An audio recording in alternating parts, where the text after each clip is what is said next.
महाराज महाराणा प्रताप तो चित्ता घोड़े पर ही सवारी किया करते थे और आप जैसे राजा महाराजा तो घोड़े पर ही सवार होते। बहुत ही शानदार सवारी है घोड़े की। जी एक राज की बात बताऊं? महाराज जरा किसी से कहना मत। नहीं महाराज। मुझे तो घोड़े पर बैठने का अनुभव ही नहीं है।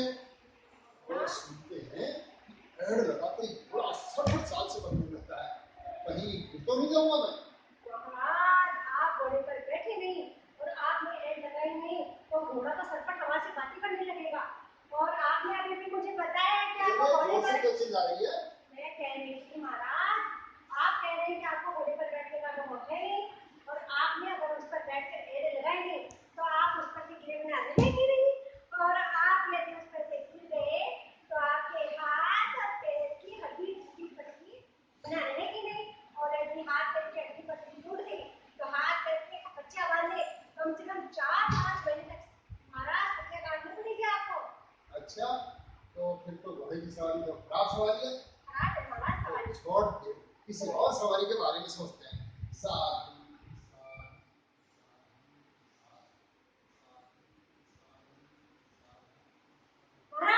हाँ चलिए बोल। मेरे मन में एक विचार आया है। मन में क्या है?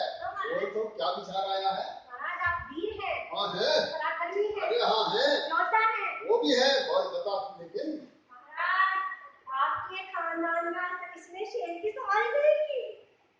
आप शेर पर बैठ के जाइए तुरंत आपको गंगा जी पहुंचा देगा। शेर पर? जी महाराज। तो तुम भी चलोगे हमारे साथ? नहीं महाराज मेरे को तो अपने बच्चे की जगह में पियर जाना है। आप ही जाइए। अरे जब तू नहीं जा रही तो तेरी पसंद की सवारी पर अकेला जाकर मैं क्या करूंगा? छोड़ और किसी सवारी के बारे में सोचते हैं। अरे भाई छबीली ये बता कि हाथी पर जाना कैसा रहेगा? महाराज ये तो बहुत ही अच्छा विचार है। हाथी पर महाराज महाराणा प्रताप तो हाथी पे बैठे थे और आप जैसे बड़े बड़े योद्धा जो बड़े बड़े जीते थे वो हाथी पे भी जीते हैं। लेकिन छबीली सुना के हाथी बहुत ही धीमी चाल से चलता है। तो है महाराज। अच्छा लेकिन चलो तुम कह रही हो तो हाथी पर चढ़ेंगी। लेकिन हाथी देखा चलो पहले तो अपन राजदरबार के हाथी को बुलाते हैं। अरे धर्मान क्या कह रहे हैं महाराज? अरे भाई हमारे राजदरबार के आदेश देते हैं कि सबसे सुंदर हाथी को तुरंत प्रस्तुत करे अभी। हाँ महाराज ना। तो छबीली अब काय के नाना तुमने तो सलाह दिया हाथी की सवारी की। महाराज हमारे राजदरबार के हाथी वो बेकार है। अच्छा युद्ध जीतने में सक्षम तो है। तो फिर कौन से हाथी पर जाए छबीली? महाराज हमें ऐसे हाथी पर जाना चाहिए जो हर गांव नगर नगर शहर शहर सभी जगह का जानकार हो महाराज। तभी तो हमें पता चलेगा गंगा स्नान जाने का रास्ता। लेकिन छबीली ऐसा हाथी हमें मिलेगा कहाँ? महाराज ऐसे हाथी को हमें खुद तलाश करनी पड़ेगी। कहाँ पर? महाराज हमें गांव जाकर वहाँ गांव में जहाँ भी मेला लगता है वहाँ जाकर हमें तलाश करनी पड़ेगी और ऐसा हाथी हमें जरूर मिलेगा। अच्छा तो चलते हैं चलो। चलिए महाराज। छबीली हाँ महाराज। देखो तो चारों ओर हरियाली ही हरियाली है और पक्षीगण कैसे चहक रहे हैं। बड़ा ही सुरम्य स्थल है। अच्छा लग रहा है छबीली। महाराज ये मैड गांव है। यहाँ की धरती बहुत पवित्र है और सामने देखिए झुंझुनों का कितना बड़ा जंगल और बीच में श्री सियापत जी का मंदिर। अरे हाँ छबीली देखो तो सामने कितना बढ़िया मंदिर है और वो देखो उसके बाईं ओर में 2 बैल लकड़ी की एक बड़ी सी पाल से बंधे कैसे गोल गोल चक्कर काट रहे हैं और ये चर्चू चर्चू की आवाज कैसी आ रही है? महाराज ये 2 बैल उस लकड़ी की पाट पे रहट चला रहे हैं और ये चर्चू चर्चू की आवाज भी महाराज कहीं से आ रही है। तो चल करके देखिए अपन भी रहट देख लेते हैं। चलिए महाराज। अच्छा देखो चलो चलते हैं।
महाराज मैं सुन नहीं रखूंगी।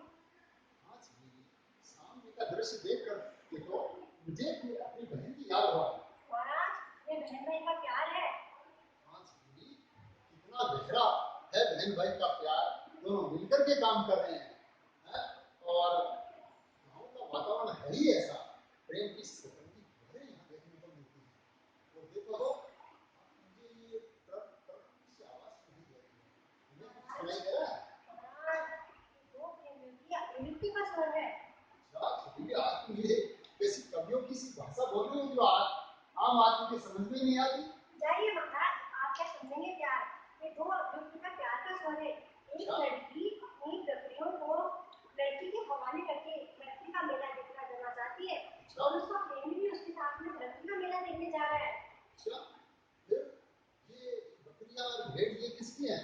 ये महाराज इन्हीं गाँव में एक रेवड़ी उसकी है लड़की की। अच्छा, तो ये टर्र टर्र की आवाज, चलो अपन देखते हैं ये टर्र टर्र करते हुए क्या करते जा रहे हैं। चलिए महाराज।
दृश्य था, मनुष्य के जीवन का एक पक्ष, और मुझे लगता है अभी कुछ याद आ रहा है। देखो मुझे लगता है कि मैं हूँ कोई जन्मों पहले यहाँ आ चुका हूँ। महाराज आपकी आंखों पर कई सदियों की धूल पड़ी हुई है, उसे साफ करिए महाराज। जी, देखो सामने डोली पर जो कूड़े खड़े हुए हैं ना, मुझे धुंधले धुंधले से दिखाई दे रहे हैं। और वो देखो, वो एक लड़की और लड़का गाँव का, वो टिटोली का एक खिलौना बनाते हुए जा रहे हैं।